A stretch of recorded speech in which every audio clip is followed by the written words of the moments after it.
Abra sua Bíblia em 1 Samuel, capítulo 1. Nós faremos uma leitura completa do capítulo. E você vai acompanhando aí passo a passo, porque se faz necessário. Amém? Qual é a campanha que você está? Novamente? Ok. Bora? Houve um homem em Ramataim, Zofim, da montanha de Efraim, cujo nome era Eucana, filho de Jeroão, filho de Eliú, filho de Teu, filho de Zufi, Efrateu. E este tinha duas mulheres. O nome de uma era Ana, e o da outra Penina. E Penina tinha filhos, porém Ana não os tinha. Subia, pois, este homem da sua cidade, de ano em ano, a adorar e sacrificar ao Senhor dos Exércitos em Siló. E estavam ali os sacerdotes do Senhor, Ofni e Finéias, os dois filhos de Eli. E sucedeu que no dia em que Eucana sacrificava, dava a ele porções a Penina, sua mulher, e a todos os seus filhos, e a todas suas filhas. Porém, Ana dava uma parte excelente, porque amava Ana, embora o Senhor lhe tivesse cerrado a madre. E a sua rival excessivamente a provocava para a irritar, porque o Senhor lhe tinha cerrado a sua madre. E assim fazia ele de ano em ano. Sempre que Ana subia à casa do Senhor, a outra a irritava, por isso chorava e não comia. Então Eucana, seu marido, lhe disse: Ana, por que choras? E por que não comes? E por que está mal o teu coração? Não te sou eu melhor do que 10 filhos? Então Ana se levantou, depois que comeram e beberam em Siló, e Eli, sacerdote, estava assentado numa cadeira, junto a um pilar do templo do Senhor. Ela, pois, com a amargura de alma, orou ao Senhor, e chorou abundantemente, e fez um voto, dizendo: Senhor dos exércitos, se benignamente atentares para a aflição da tua serva e de mim te lembrares, e da tua serva não te esqueceres, mas a tua serva deres um filho homem, ao Senhor o darei todos os dias da sua vida, e sobre a sua cabeça não passará a navalha. E sucedeu que, perseverando ela em orar perante o Senhor, ele observou a sua boca. Porquanto Ana no seu coração falava, só se moviam os seus lábios, porém não se ouvia sua voz, pelo que Eli a teve por embriagada. E disse Eli: até quando estarás tu embriagada? Aparta de ti o teu vinho. Porém Ana respondeu: não, Senhor meu, eu sou uma mulher atribulada de espírito, nem vinho, nem bebida forte tenho bebido, porém tenho derramado a minha alma perante o Senhor. Não tenhas, pois, a tua serva por filha de Belial, porque da multidão dos meus cuidados e do meu desgosto tenho falado até agora. Então respondeu Eli: vá em paz, e o Deus de Israel te conceda a petição que lhe fizeste. E disse ela: acha a tua serva graça aos teus olhos. Assim a mulher foi o seu caminho e comeu, e o seu semblante já não era triste. Desculpa. E levantaram-se de madrugada e adoraram perante o Senhor. E voltaram e chegaram à sua casa em Ramá. E Eucana conheceu a Ana, sua mulher, e o Senhor se lembrou dela. E sucedeu que, passado algum tempo, Ana concebeu e deu à luz um filho, e chamou o seu nome Samuel, porque dizia ela: o tenho pedido ao Senhor. E subiu aquele homem, Eucana, com toda a sua casa, a oferecer ao Senhor o sacrifício anual e a cumprir o seu voto. Porém Ana não subiu, mas disse a seu marido: quando o menino for desmamado, então o levarei para que apareça perante o Senhor, e lá fique para sempre. E Eucana, seu marido, lhe disse: faz o que bem te parecer aos seus olhos, fica até que o desmames. Então somente confirma o Senhor a sua palavra. Assim ficou a mulher, e deu leite a seu filho, até que desmamou. E, havendo desmamado, tomou consigo com 3 bezerros e uma efa de farinha e um odre de vinho, e levou-o à casa do Senhor em Siló, e era o menino ainda muito criança. E degolaram um bezerro e trouxeram o menino a Eli. E disse ela: Ah, meu senhor, viva a tua alma, meu senhor. Eu sou aquela mulher que esteve contigo para orar ao Senhor. Por este menino orava eu, e o Senhor atendeu a minha petição, que eu lhe tinha feito. Por isso também ao Senhor eu entreguei por todos os dias que viver, pois ao Senhor foi pedido, e adorou ali ao Senhor. Amém. Glória a Deus.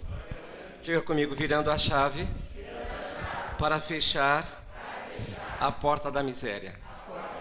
Vamos repetir novamente? Virando a chave para fechar a porta da miséria.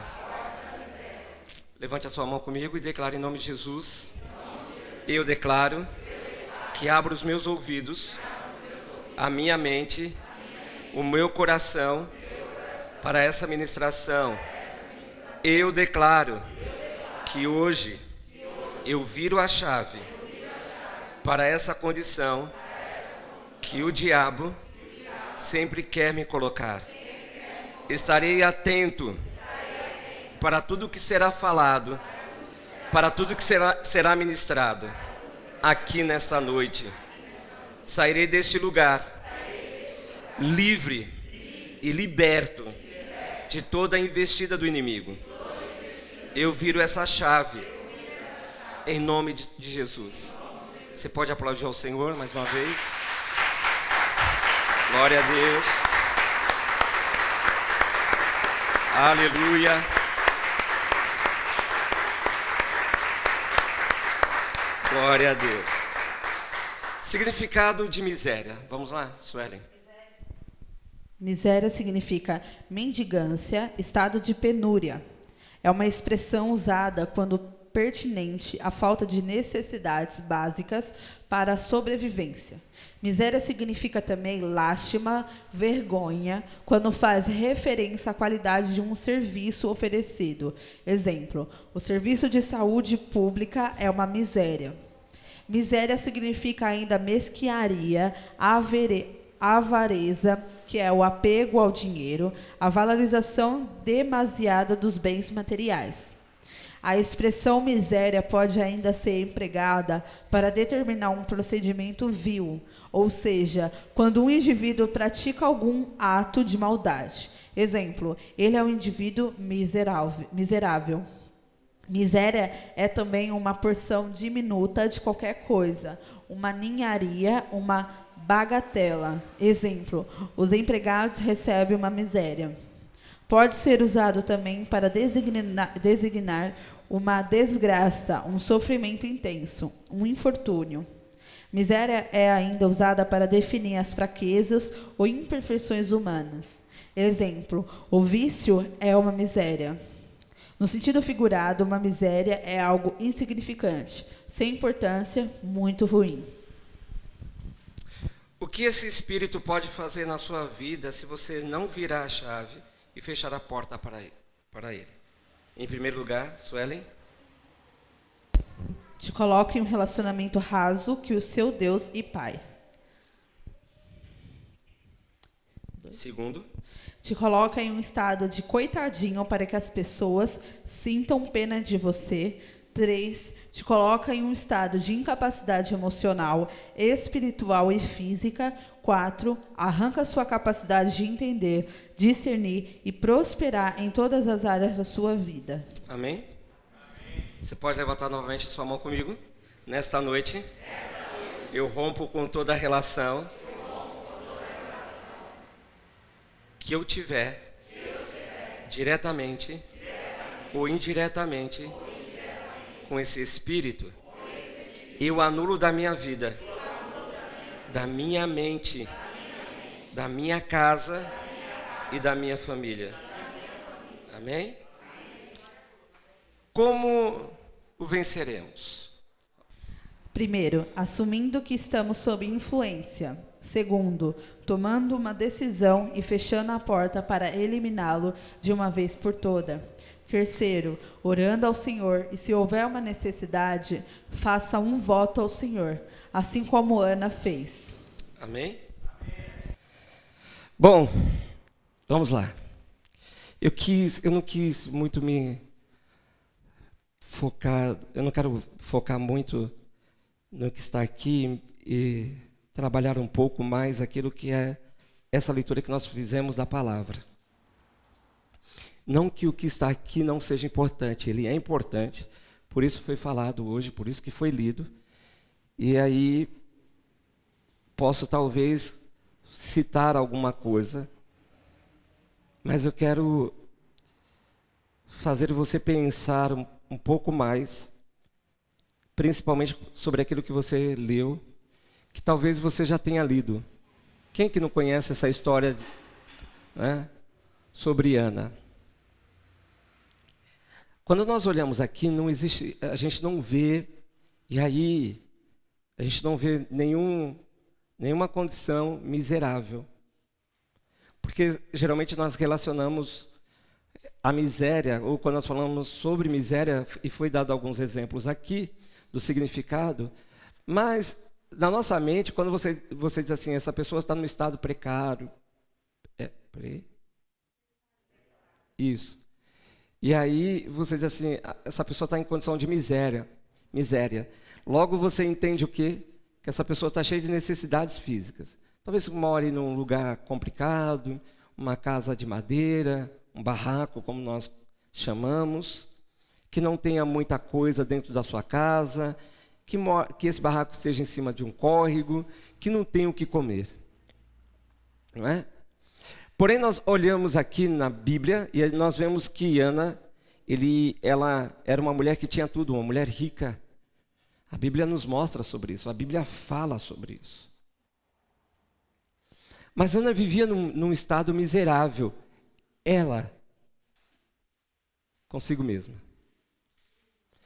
Lemos aqui e vemos que o seu marido, Eucana, dava coisas boas tanto para a sua segunda esposa, porque era normal isso nessa época. E aí eu quero dizer para você, o fato de ser normal aqui e estar na Bíblia não significa, eu já falei isso aqui milhões de vezes, mas eu quero voltar, porque sempre temos pessoas novas. O fato de estar na Bíblia, o fato de acontecer isso, não significava que Deus autorizava isso. Eram decisões humanas dos homens. Porque, ao casar com a mulher, eles queriam filhos. Filhos, não filhas. Principalmente se fosse o primeiro. Então isso era coisa do homem caído, da natureza humana pecaminosa. Nunca relacione essas coisas a Deus. Se Deus autorizou e permitiu que isso fosse escrito e deixasse aqui, é para sempre nos ensinar. Mas, infelizmente, alguns, por falta de entendimento, mesmo dentro das igrejas, e por não entender aquilo que de fato as Escrituras nos ensina, termina questionando algumas coisas que estão escritas e olhando Deus de uma forma estranha, porque o fato de estar na Bíblia é de Deus. Não é assim que a gente pensa? É. Se está na Bíblia, um livro sagrado, gente, se isso aqui está na Bíblia, se o cara casou com 3, teve 4, 5, isso aqui é de Deus. Aí a mulher revoltada, ela pega e diz assim, aqui ó. E ela culpa a Deus pelo marido dela ser assim também. Ela está lá na Bíblia, é bíblico. O outro também, ou o outro diz assim, é bíblico, que a mulher tem, que o homem tenha quantas ele quiser. Aí tem um que levanta a bandeira, é bíblico, está na Bíblia, mas nem tudo que está na Bíblia é bíblico. Então ele queria sua descendência, e para o homem morrer sem descendência, para a época, era uma coisa muito terrível. Morreu sem deixar um legado, morreu sem deixar uma geração, diferente da geração de hoje, que não quer deixar gerações aqui nessa terra. Mudou, né? O início começa dizendo assim, eu preciso deixar uma geração, eu preciso ter uma descendência, e no final, que é o momento que nós estamos vivendo aqui nessa terra, diz assim, não quero deixar gerações. É muito complicado gerar filhos, dá muita dor de cabeça. Os que aqui têm animais em casa, e assim como nós agora também temos, sabe que hoje é mais caro manter um animal, um cachorro, do que uma criança. Né? Esses dias eu fui no pet shop e falei, meu Deus amado, Pai eterno, acho que eu vou adotar uma criança. É tudo muito caro. Uma consulta, você hoje tem uma clínica que você pode pagar 25, 28 reais e você passar por uma consulta, um pediatra, um clínico geral. Vai passar por um veterinário. Fazer uma consulta só. Os exames, nem a consulta. Não é? Então, Eucana queria uma descendência. E Ana, entristecida porque não podia dar. Eucana servia ao Senhor, está aqui. Tinha um templo, lugar de adoração, que poderia buscar ao Senhor. Ele poderia buscar juntamente com a sua esposa, uma intervenção de Deus, para que Deus pudesse intervir nessa situação. E então a sua mulher, aquela a qual ele escolheu para se casar, pudesse gerar filhos para ele. Mas o fato é que, infelizmente, até nos dias de hoje, nós, homens, somos racionais. Por que você acha que a grande leva que seguia Jesus era mulheres do que homens? Por que você acha que hoje, nos dias de hoje, existem mais mulheres dentro das igrejas do que homens? Por que você acha que a grande maioria que prosperam dentro das igrejas a grande leva são mulheres do que homens? Porque a mulher, ela se entrega, isso já é normal da mulher. Por isso que algumas sofrem muito na sua vida. Porque ela conhece uma pessoa, ela ama essa pessoa, ela encontra alguém e ela diz assim, meu tudo, meu porto seguro, meu isso, meu aquilo outro, e aí se entrega, sem reservas. E ela não tem isso do outro lado, mas não importa se ela não vai ter.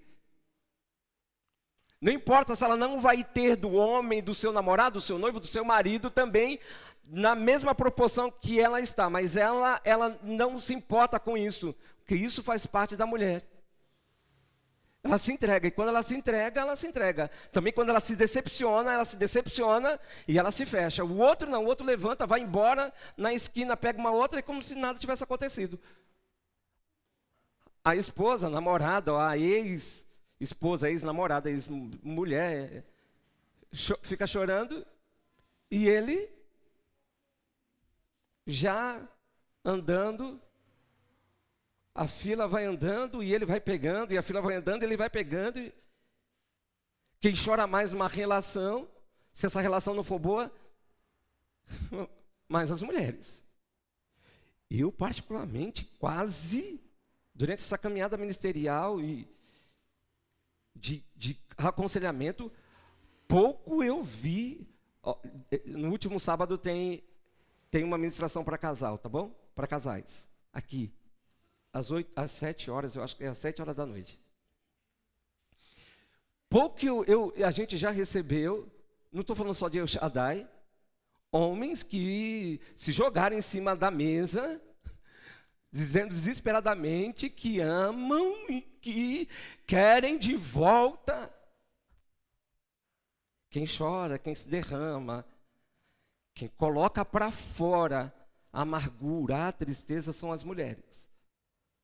O homem vem questionando, reclamando, apontando, pontuando, melhor, tirar apontando, pontuando, Porque ela não faz isso, porque ela não faz aquilo, porque ela não faz aquilo outro, porque isso, porque aquilo, porque isso, porque eu chego em casa, a casa está uma bagunça, os filhos não sei o quê, porque ninguém ajuda em casa, ninguém lava a louça, mas não seca, tem que ficar gritando, que não sei o quê, que não sei o quê. E eu falo, meu Deus, quando tem que se entregar, não se entrega. Olha só como os homens são. Quando tem que se entregar, não se entrega. E aí ele diz que ele está para fazer o que deve ser feito, que é trabalhar, colocar a provisão dentro de casa, pagar as contas, afinal de contas, eu estou trabalhando, estou com a cabeça cheia, vou para lá, vou para cá. A ideia aqui não era nem falar sobre isso, mas vamos embora, Espírito de Deus, amém? Precisa virar a chave. Precisa virar a chave, e é na mentalidade, é na mente. Mas quando ele chega em casa, que a janta ainda não está pronto, que tem louça suja, que tem alguns brinquedos pela casa, se a criança é pequena, ou se não é da criança, faz parte do cachorro, porque cachorro também tem brinquedo.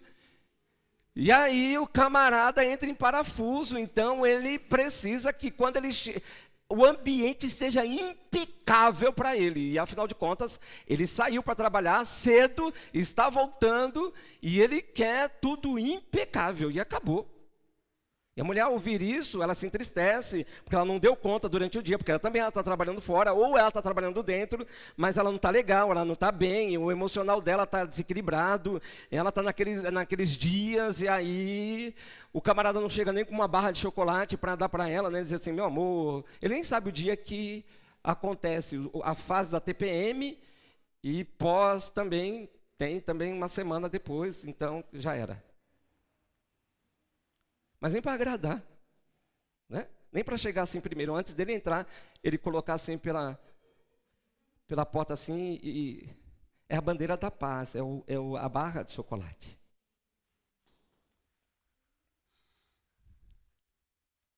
Porque não a conhece de fato. Porque não a conhece de fato. Não é? Eu não estou dizendo que eu tiro nota 10 nisso. Eu deixo a desejar e muito. Mas eu me esforço. Afinal de contas, faz parte do ambiente. Eu estou me esforçando para algo que também é meu, que faz parte. O ambiente é meu. Tudo que está ali dentro está relacionado também a mim. Então, você não vê aqui Eucana orando ao Senhor? A leitura diz que Eucana estava de joelho gemendo, orando, clamando ao Senhor por um filho? Para que Ana desse um filho? Você viu isso na Bíblia, sim ou não? Sim ou não? Sim ou não, igreja? Vamos, porque quando eu cheguei estava meio lento, perceberam, né? Agora já fui ativado no mundo espiritual e físico. Quem é que estava chorando? Quem é que estava chorando, igreja? Quem que estava chorando, igreja? Eucana estava como? Se divertindo com a segunda e com os filhos. Lógico que ele chegou para ela e deu o melhor da poção. Ele amava a sua esposa, a sua primeira esposa. E olha o que ele diz. Ana, por que você chora? Não sou eu... Eu não tenho um valor para você mais do que 10 filhos? Ela não queria que ele tivesse um valor igual a 10 filhos. Ela queria que ele tivesse um valor para ela, a qual ele, de fato, deveria representar. Marido. Meu Deus, será que isso aqui vai hoje para uma ministração de casal, hein? Diga comigo, virando a chave. Algumas irmãs, por não ter os maridos da igreja, elas dizem assim, não, é ministração para casal, eu não vou. Mas por que não? Meu marido não é da igreja. Ué, mas você não é?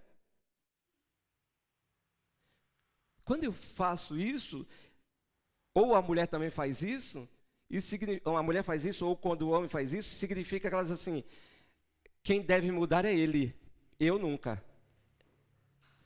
E levo para que ele ouça. e nunca é para que eu ouça também. Não é? Então a gente costuma brincar e dizer que assim, crente pá, mas nós somos seres humanos pá. O tempo todo nós estamos dizendo que o outro sim, eu nunca. Eu não quero que você tenha para mim um valor de 10 filhos. Eu quero que você tenha um valor para qual aquilo eu me casei. Você é meu esposo, você é meu marido. Existem homens que querem que a esposa seja a sua mãe. O trate como a sua mãe nunca o tratou. Não tem nenhum problema, lógico que isso é bom, a gente, né? Os cuidados. Existem algumas mulheres que ela tem esse cuidado. Ela gosta de se dedicar, desempenhar o a mais. Então ela lava, ela passa, ela cozinha, ela limpa a casa. Ela é a mulher de verdade. Não estou dizendo que a que não faz isso não seja. Quero que você entenda isso. A mulher de verdade para esse serviço. Mas o que a gente às vezes entende é que o camarada quer ser o bebezão. O bebezão da vez. E como é estranho, chato, feio, a gente olhar para um cara barbado. O fato de falar barbado não significa que essa é uma expressão, e alguns sabem muito bem sobre isso, mas alguns, eu estou falando isso para aqueles também que não têm barba. Querem ser tratados como o bebezão da história. Bebezão da vez. Não é? Acho que a gente vai precisar mais ministrar casais, não. Já está tudo aqui hoje. Ele de fato não se coloca para ser aquilo que era necessário. Havia em Ana um sentimento miserável. E não era só porque ela não tinha seus filhos. Eucana também estava faltando. Eu não estou falando sexualmente falando. Se ele tinha 5 crianças, 6 crianças, 10 crianças, você acha que esse homem vai se dedicar a quem? Até porque já mostra que era o prazer, era a vontade dele. Por isso que ele buscou outra. Fora isso, tinha outra, porque a grande maioria morava na mesma tenda, na mesma casa. Então você imagina que coisa maluca isso era. A primeira recebendo a segunda e ainda tendo que ajudar a segunda naquilo que fosse necessário, principalmente se ela fosse mais nova. Pai eterno, isso é uma humilhação muito grande.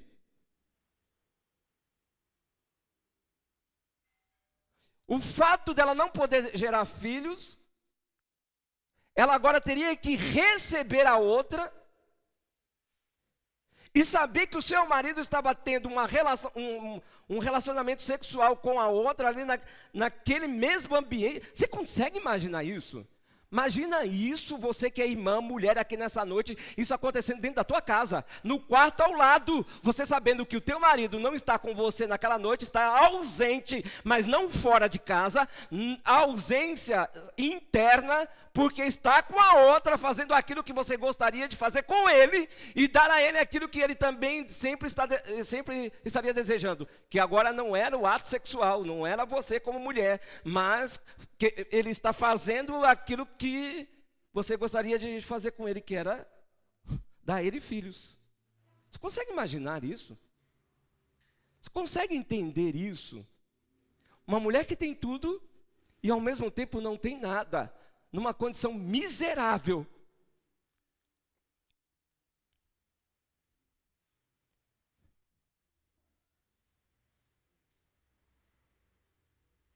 Uma condição miserável. Algumas, só pelo fato de saber, só desconfiar que o marido tem uma outra que mudou o comportamento, está pintando até o cabelo. Igual pinta até o cabelo. Se eu aparecer com o cabelo pintado, não vai achar que é só um exemplo. Porque do lado aqui está ficando platinado, e aí...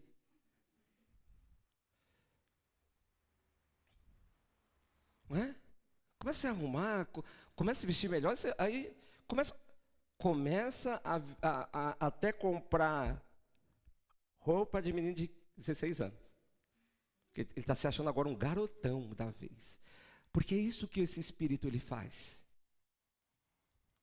Eu não estou dizendo que não se deve... Entenda muito bem, eu não estou falando sobre querer se vestir bem ou moderno, não é isso que eu estou falando. É que o camarada não é assim, não é a vibe dele ser assim. Esse espírito de miséria, ele vai condicionando, vai mudando a situação, o camarada vai se perdendo e achando que foi achado. Não é? E aí, por fim, tem um outro também. O sacerdote, que deveria ser espiritual, o espiritual da vez, até porque ele era para isso, o sacerdote Eli. Ele passa por ela, o carnudo Eli, passa por ela também o nada a ver. Já estava numa rota já de Deus reprová-lo, por isso que ele não consegue entender aquele momento que era espiritual.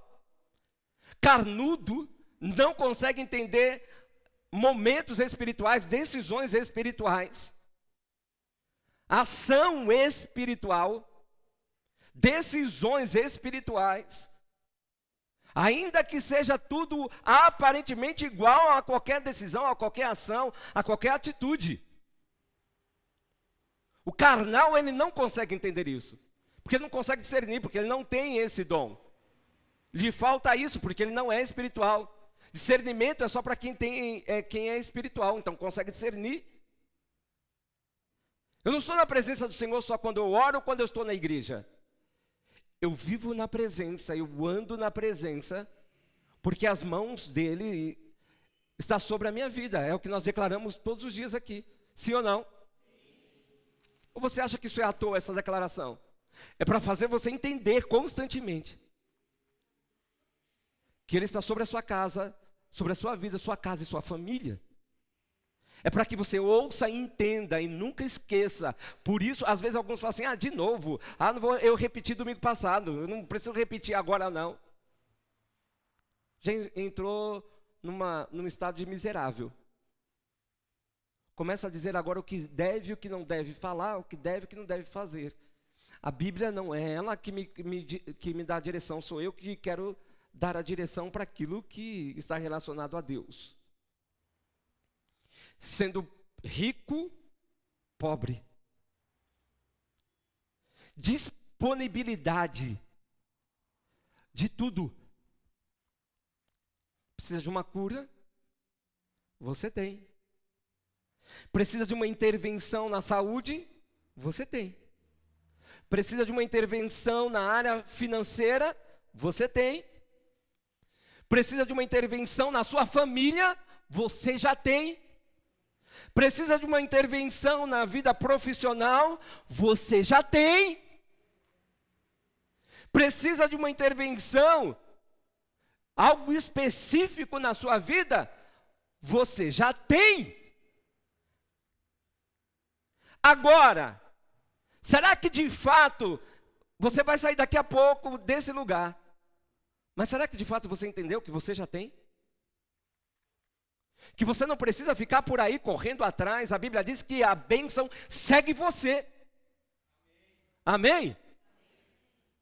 Não é você que segue a bênção. Muitos são dirigidos. Para onde você vai, meu querido? Eu vou para a igreja. Você vai fazer o que na igreja? Vou buscar a minha bênção.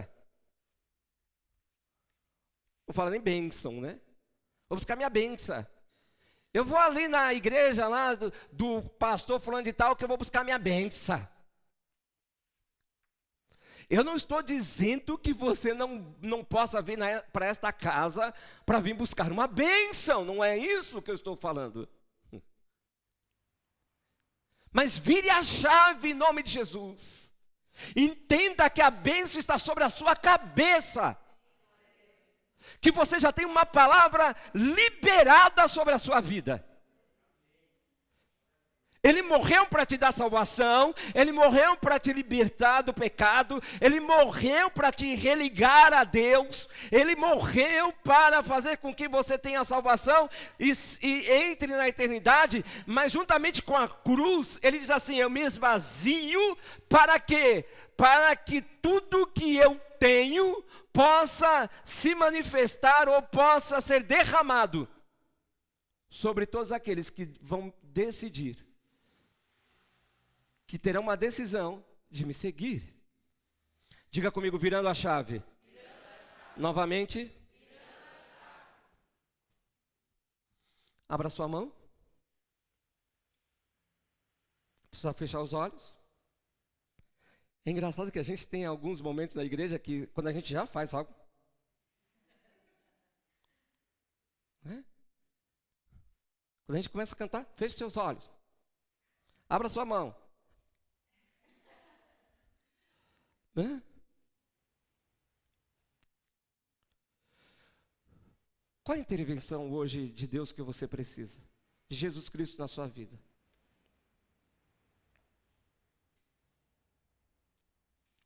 Está aí nas suas mãos. Você é herdeiro dessa intervenção. O que você precisa? Percebe que é você que tem que virar essa chave? O que você precisa? Ah, bispo, eu estou com uma dívida. Bom, se o Senhor falar assim, não faça nada, eu mesmo vou agir nisso, ok. Então você não vai fazer nada. Você deixa Deus ser Deus nessa situação. Agora, se você olhar para a Bíblia, que tem mais, vá e eu serei contigo, se esforce, tenha bom ânimo, pega a espada, lute, vence a guerra, está mais lá, tem mais na Bíblia isso do que uma intervenção quando o povo não fazia nada. Era bem específico isso. Não era todo dia, toda hora, todo instante. Pode fechar as mãos. Obrigado. Ou segurar a mão aí, sei lá. O que você precisa, meu amado? Eu vou sair em nome de Jesus amanhã. Eu vou voltar. Quantas vezes eu não falei isso em casa? Eu estou saindo. E quando eu voltar, eu vou voltar com a solução dessa situação. Mas eu saía determinado em Deus, não era em mim mesmo. Era determinado em Deus, de que eu voltaria com aquela solução. Aí você me pergunta, aí você voltava? Nem sempre. Mas eu voltava e dizia assim, amanhã será resolvido isso. Será resolvido. O que Deus estava querendo naquele dia? Que eu levantasse, que eu saísse de casa com um propósito, para resolver a situação, para resolver o problema. E era isso que Ele queria, a minha participação em algo, para que num tempo oportuno, no momento oportuno, Deus pudesse fazer isso. Essa semana nós vivenciamos algo, ontem, foi ontem que nós fomos ao banco? Foi. Alguns sabem da nossa história e sabem muito bem que perdemos tudo, Deus confiscou há anos atrás tudo que a gente tinha. Sexta-feira nós estávamos um monte, eu preciso contar isso para você. E a gente sempre ora em um lugar específico, mas quando nós chegamos na sexta-feira, tinha o lugar onde a gente sempre ora, estava ocupado por alguns irmãos. Em alguns momentos eu disse, Senhor, tira eles ali, Senhor. Vai lá, Espírito Santo, eles estão orando, ó. Pega todo mundo, já entra no manto, vai todo mundo de uma vez só, igual o passarinho anda em bando, para lá e eu vou. Mas Deus não me queria naquele lugar. E aí estava livre um lugar um espaço que eu tinha ido pela primeira vez. Quando eu fui pela primeira vez, eu fui orar naquele espaço juntamente com o apóstolo Celso. E naquele espaço, quando a gente começou a orar lá, e aí o Senhor disse assim para mim: eu preciso que você mais relembre algo aqui do que você ore. E eu comecei a relembrar. O Espírito Santo me trazia à memória os primeiros passos que eu estava dando na minha vida, quando eu tinha perdido tudo, e eu estava desesperado, e eu sem saber para onde eu ia, e eu estava buscando de Deus uma palavra que Deus ia restituir tudo, que Deus iria abrir as portas, e aí eu comecei a ouvir completamente contrário daquilo que eu queria. Então Deus começou a usar a vida do apóstolo, dizendo assim: as portas estão fechadas, não mande nenhum currículo, você pode até mandar, mas as portas estão fechadas, o próprio Deus fechou a porta, e a Bíblia diz que se Ele abre, não tem quem fecha, se Ele fecha, não tem quem abra. Pronto. E eu digo para você que sempre esteja na condição das aberturas. O tratamento do fechamento não é muito bom. Vai te privar, porque eu sei muito bem disso. Muito mais do que experiência, é experimentado nisso.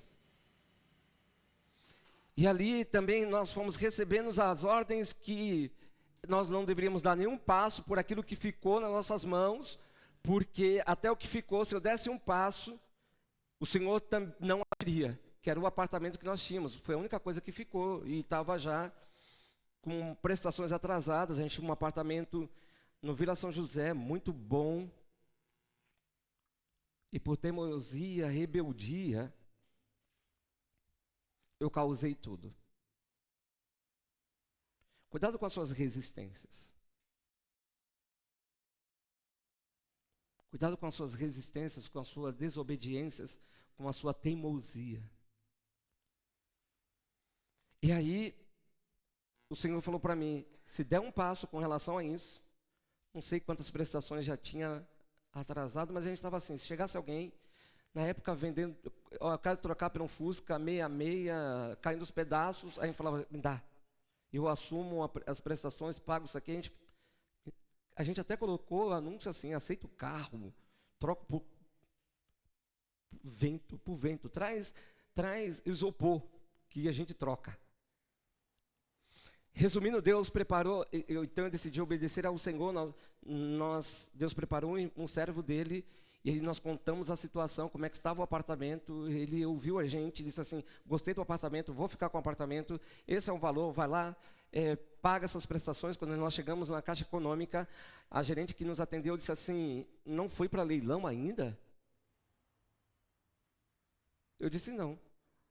E a pessoa que estava nos atendendo disse assim: essa pessoa que acabou de sair daqui, com atraso, com parcelas menos que vocês, já foi para leilão. E ali eu vi então a intervenção de Deus, aquilo que o Senhor tinha falado comigo. E aí eu comecei a relembrar muitas coisas naquele local onde nós estávamos, quando também eu era menino, na questão de ouvir a voz de Deus, que quando eu ouvia a voz de Deus, eu começava a chorar, falar em língua, e não ouvia nada, até que o irmão decidiu ouvir tudo que Deus estava falando comigo, através de uma profecia, e gravou, disse assim: ele não está ouvindo nada, aí se faz necessário que ele ouvisse isso, mas ele deixou que as emoções, você acha que é ser espiritual, quando Deus fala com você, e você começa a chorar e falar em línguas. Não, suas emoções estão ativadas aí, porque quando Deus fala, você precisa ouvir o que Ele está falando.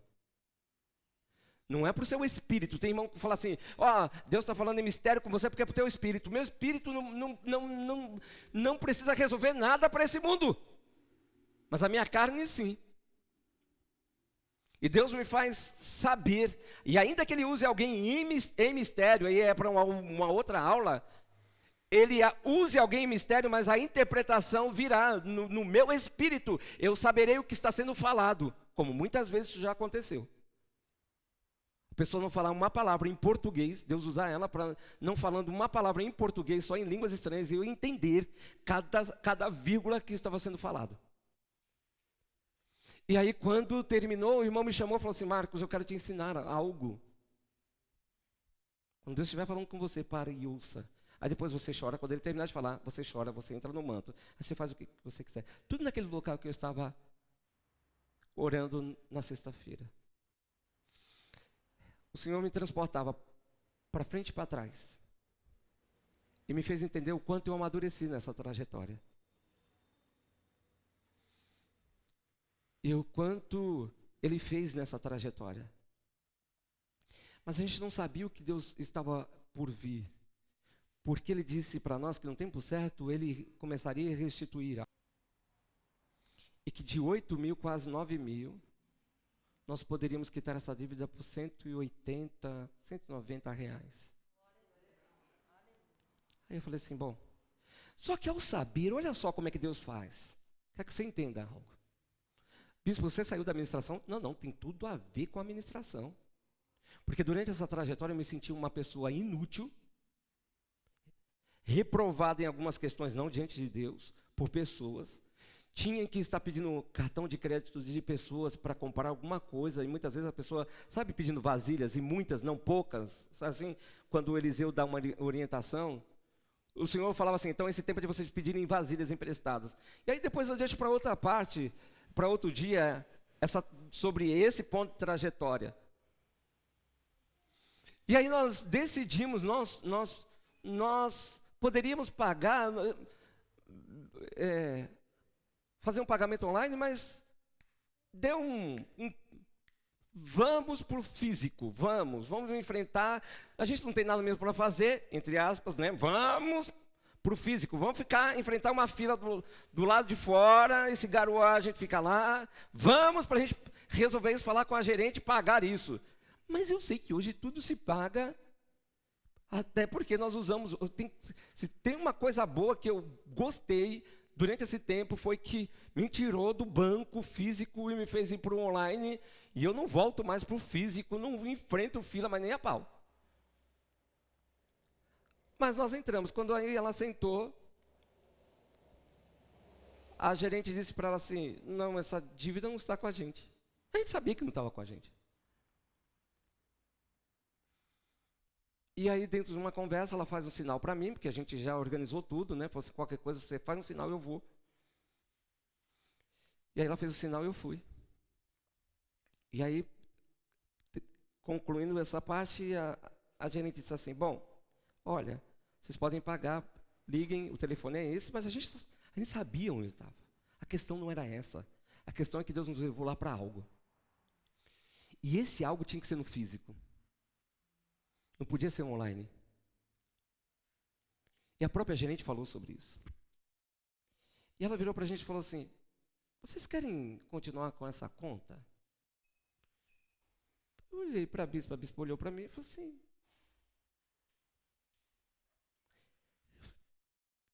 a gente tem outras contas hoje, viu? Outras contas, você pegou essa chave aí, a gente tem outras contas.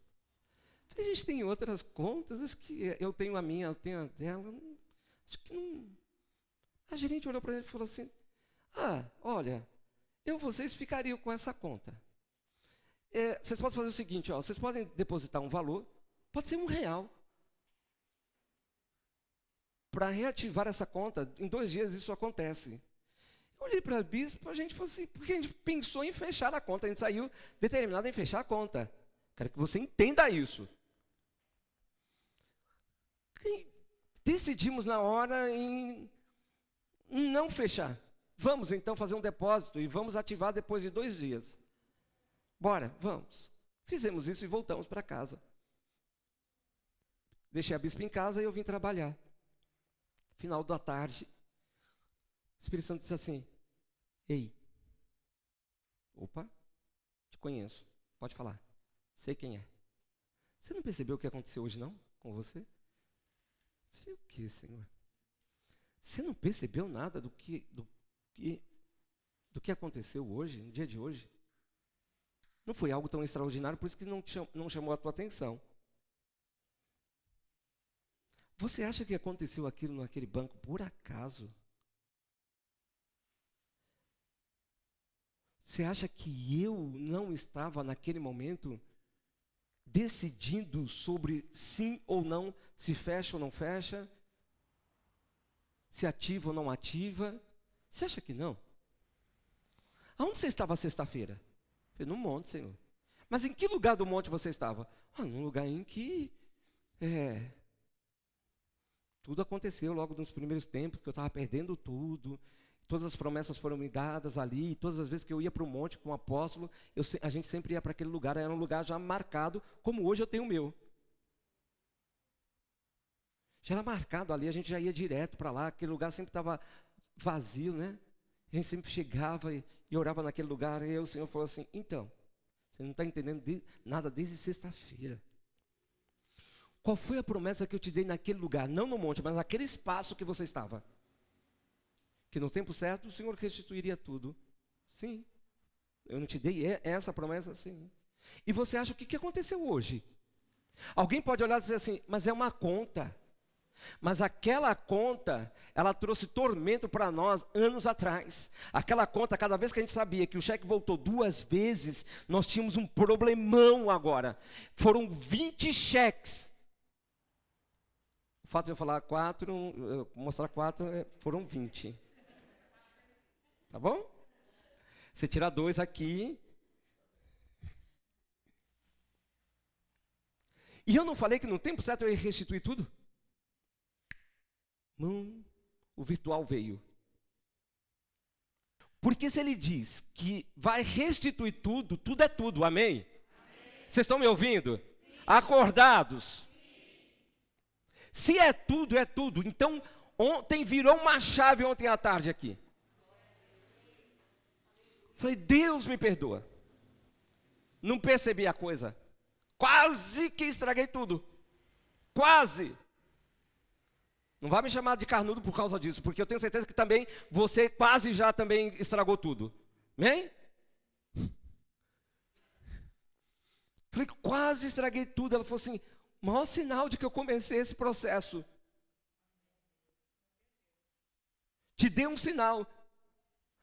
A gerente da perguntou assim, vocês pretendem fazer algum empréstimo, alguma coisa? Porque agora eu falei, não penso nisso. Eu fui para fechar, não fui nem pensando em nada. Eu falei, não, porque agora não dá. Mas eu falei, não, mas nem estou pensando nisso. Restituir tudo é tudo. É tudo. O Senhor disse assim para mim, mesmo que você, daqui 1 mês, você feche. Mas aquilo que um dia foi um tormento para a sua vida, eu estou trazendo o mesmo, dizendo assim, é um tempo de paz. Onde abundou o pecado, superabundou. Aonde o espírito de miséria entrou e atuou, agora está entrando uma intervenção do Espírito. Eis que tudo se fez? Eis que tudo se fez? Vira a chave, irmão. Vira a chave. É você que vira. É você que decide virar ou não. É você que decide ligar ou não. O próprio Jesus disse, aquilo que vocês ligarem na terra, a chave é virada aqui, então eu viro lá. E aí você só espera, porque existe uma trajetória, existe um tempo. Por isso que muitos desistem. Eu fiz a outra, não recebi nada durante o tempo que eu fiz. Eu vou fazendo, bora, vamos, quantas intercessões, quantas orações, vamos encher o celeiro. Uma hora, esse celeiro ele vai se abrir, tudo que eu depositei diante do Senhor será derramado sobre a minha vida, sobre a minha casa e sobre a minha família, amém? É assim que funciona. Vira a chave nessa noite em nome de Jesus. E comece a perceber o processo de Deus. Existe um momento que nós choramos? Sim, Ana chorou, e muito. Foi humilhada? Foi. A chave da humilhação virava sempre. Mas um dia ela disse, eu viro essa chave. Eu viro. E como é que ela fez? Vou para o templo. Vou. E aí, você que nunca leu, capítulo 2 de 1 Samuel, a gente não vai ler. Existe ali existe no capítulo 2 o Cântico de Ana. Só que não é um cântico de tristeza, é um cântico de alegria. Já ouviu falar, você ainda vai cantar o hino da vitória? Um dia uma irmã falou para mim assim, bispo, na época eu era pastor, qual é o hino da vitória? Que a gente sempre ouve. Você vai cantar o hino da vitória, o hino da vitória, o hino da vitória, o hino da vitória. Eu não sei qual é o hino da vitória. Eu falei, irmão, pode ser assim, sei lá, pode ser esse, pode ser aquele. O hino da vitória é aquele que quando você recebe, quando você é honrado pelo Senhor, quando o Senhor vira uma chave na sua vida, você levanta as tuas mãos e diz assim, obrigado, Deus. Eu sabia que o Senhor faria. Obrigado, Deus, porque eu sabia que o Senhor iria resolver essa situação. Eu te louvo, eu te agradeço, Pai, eu estou feliz, obrigado. Esse é o seu hino da vitória, amém? Amém. Hino da vitória não é uma letra escrita por alguém. Ana escreveu aquilo que ela agora estava vivendo. E isso se tornou um cântico. Quando nós olhamos para Maria, quando nós olhamos e vemos que Maria, quando recebe do Senhor a visita do anjo, também depois ela libera um cântico. Moisés escreveu muitos salmos. A gente acha que todos os salmos são de Davi. Não pense, não faça isso, pelo amor de Deus. Muitos dos salmos que foram escritos também foram por Moisés. Cânticos. O cântico que vai sair da sua boca não é uma letra que alguém escreveu, mas é a sua letra, a letra que sai do seu coração em louvor a Deus, ainda que não tenha nenhum dó, ré, mi, fá, sol, lá, sei lá, tal, mas você diz assim, graças te dou, obrigado Deus, nossa, como o Senhor é bom, não podia pagar uma conta de R$25, hoje eu pago uma de 500 dando risada, ei, que maravilha, e procurando o próximo boleto, cadê porque eu estou pronto para pagar, amém? É o tempo da honra. Tempo da honra. Há quanto tempo você não faz um voto? Ana pediu e votou ao Senhor. Existem situações que não é só através de palavras, que não será só apenas dizer eu farei isso. Ela fez um voto, ela diz, o menino é teu. Não que ela entregou o menino e foi embora e nunca mais ela viu. Todos os anos ela subia, ela voltava para ver Samuel, ela levava roupa nova para ele. Ela não deixou de ser mãe. Ela o entregou porque assim era o propósito de Deus. Mas é engraçado que quando Ana vai levar Samuel e cumprir com o seu voto, você percebe que existem outras coisas que ela está levando também? Ela está levando um animal para entregar também como oferta. Opa, mas ela não estava já levando o menino como oferta? Não era um cumprimento de um voto? Eu recebi, agora estou pagando o voto que eu fiz. Não, ela disse, isso aqui é uma coisa. Estou cumprindo, mas estou levando também a oferta de gratidão ao Senhor, porque eu estou, olha que coisa linda, eu estou tão feliz porque eu estou entregando aquilo que o Senhor me deu, que ao mesmo tempo que eu estou entregando, estou feliz por isso, eu vou ofertar, eu vou entregar um presente para Ele também. Ela entendeu o segredo. Não é do toma lá e me dá cá, não é isso. Ela entendeu o segredo espiritual. E quantos filhos mais o Senhor não deu? E a gente não vê Ana passando pela frente de Penina e dizendo assim, ele deitou contigo, agora é comigo. É o meu quarto que ele visita todas as noites. Ana estava mais preocupada em fazer aquilo que ela tinha falado para o Senhor, do que dar o troco para outra. Você perde muito a sua vida querendo se vingar. Que é isso, bispo? Não quero me vingar, não. Que é assim. Talvez não seja através de uma faca ou um revólver. Mas você quer que Deus te abençoe para você mostrar para alguém que você também é abençoado, que Deus é contigo, que às vezes isso é involuntário. Você quer mudar de vida para mostrar para alguém que está melhor do que o fulano ou do que a fulana.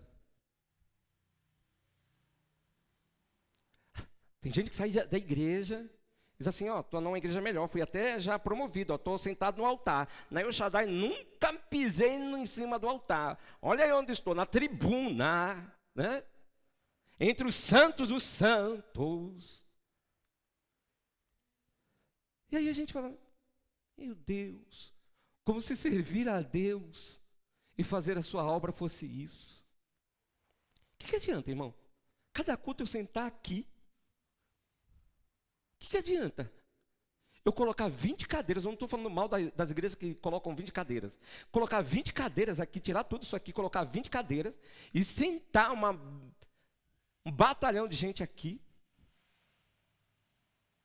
para dizer quem eu sou. Ungido de Deus. A excelência das excelências. Que eu sou superior, afinal de contas, eu estou no altar. Cuidado, não mexe comigo não, eu estou no altar. Eu sento no altar, hein? Cuidado. Isso é um pensamento miserável, desculpa. Olha que... Mas eu não estou invalidando nada, eu quero que você entenda isso. Eu estou falando da postura, da linha de pensamento de alguns seres humanos. Se acha o maioral, o tal, só porque senta no altar. Ele não fala nada, ele não faz nada depois daquilo. Ele vai para casa depois, ele tira a roupa de crente dele, ele pendura e vai esperar para o próximo culto, e depois vai viver a sua vida sem realizar, sem viver nada. Mas para ele, a honra é estar em cima, sentado e acabou. Deus está me honrando, ó. Lá na El Shaddai ele nunca me honrou, aqui está me honrando. Como se honra fosse só isso. Sabe qual é a maior honra que eu tenho? É de poder fazer aquilo que o Senhor entregou nas minhas mãos. Seja ministrando, visitando, aconselhando, ensinando, corrigindo, trabalhando no escritório, preparando a apostila. Isso poderia ser uma coisa de um diácono, sim ou não? Sim, um material. Tenho prazer em preparar um material que vai edificar a vida de alguém, que vai transformar a vida de alguém, que vai levar alguém ao crescimento, ainda que não seja eu que vou ali discipular, ministrar a pessoa, mas não importa. Alguém pode olhar para mim e falar assim, isso aí outra pessoa já poderia estar fazendo para você. Não, eu amo o que faço. E acabou. É assim que funciona. Que nessa noite possamos virar essa chave. Amém? Fique de pé. Diga comigo, virando a chave. Novamente.